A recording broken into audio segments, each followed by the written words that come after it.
Sa iba pang mga balita, natagpuang patay sa Cubao dito sa Quezon City ang isang modelo, si Julian Rodelas, 20 anyos, na nagbabalak din daw sanang makabalik sa kanyang pag-aaral. Live mula sa Las Piñas City, may report si John Consulta. John? Jessica, tuloy-tuloy pa rin nga ang pangangalap ng mga otoridad ng makaragdagang ebidensya, kabilang na rito ang pag-iimbita sa ilang personalidad para magbigay ng ibang impormasyon para magbigay linaw sa posibleng motibo sa likod ng pagpatay sa 20 anyos na ramp model na si Julian Rodelas. Masipag at mataas ang pangarap sa buhay. Ganyan inilarawan ng kanyang pamilya ang 20 anyos na model na si Julian Rodelas. HRM student si Julie, pero napilitang tumigil sa pag-aaral dahil sa kakapusan ng pera. Ang pagmomodel ang naisip niyang paraan para muli siyang makapag-aral. Pero ang mga pangarap na ito, tila naglaho na lang matapos siyang pagbabarilin sa 18th Avenue sa Cubao nitong Lunes. Nagtamo siya ng 5 tama ng bala sa iba't ibang bahagi ng katawan. Kwento ng kanyang ina, nagpaalam si Julie na pupunta sa isang mall sa Pasay para sa isang modeling gig noong araw na yun. Pero ito raw pala ang huling araw na makikita niya ang kanyang anak. Sabi nila, tingnan daw namin sa cellphone kasi mayroon daw nakagalit na kapwa model. Yun lang, wala akong wala na akong... Kapwa model lang? Oo, kapwa model daw. Pero bukod doon, wala naman kayo nabalitaan kagalit. Wala eh.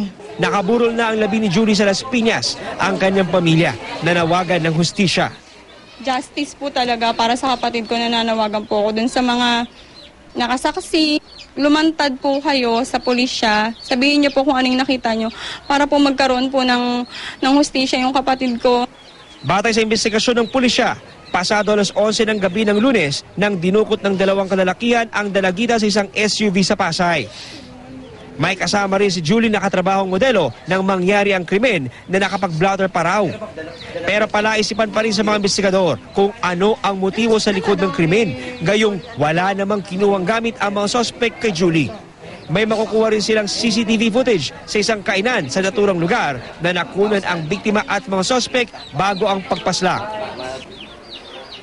Dahil nga sa pangyayari, Jessica, ay mas lalong ang lumakas ang panawagan muli na muling ibalik ang parusang kamatayan, Jessica. Dito pinapangunahan nga ng Volunteers Against Crime and Corruption. Ang sabi nila ay kinakailangan daw na magkaroon na ng konkretong hakbang ang gobyerno para matigil na itong kaliwat ka ng walang habas na pagpatay, lalo na doon sa mga walang kakayang depensa ng kanilang sarili. Samantala, Jessica, ay aminado naman ng pamilya na medyo hirap sila ngayon sa buhay at maluwag daw nila natanggapin ang anumang tulong para sa pagpapalibing dito kay Julian. Okay, dapat siguro Jessica, banggitin natin dyan kasi baka magtaka yung ilang viewer natin. Bakit may mga sisiw dun sa ibabaw ng kabaong nitong si Julian. Yun ay karaniwang tradisyon, di ba? O kaugalian o paniniwala.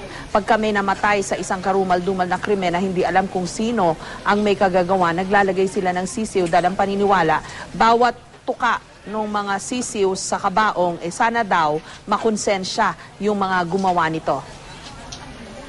Tama ka ron, Jessica. Yun nga yung isa nga sa mga panawagan nitong mga kaanak ni Julian Rodelas dahil hindi daw talaga nila matanggap hanggang sa ngayon itong nangyari kay Julian at umaasa sila na sa pamamagitan nga nitong pagpapalabas ng storya ng kanyang buhay ay maaaring makonsensya itong mga tao. Hindi lamang itong mga suspect kundi maaaring itong mga testigo na maaaring nakita o may alam dito sa nangyaring krimen at maaari silang lumabas, lumantad para magbigay ng mga mahalagang impormasyon para mas resolba itong kasong ito, Jessica. Okay, maraming salamat, John Consulta.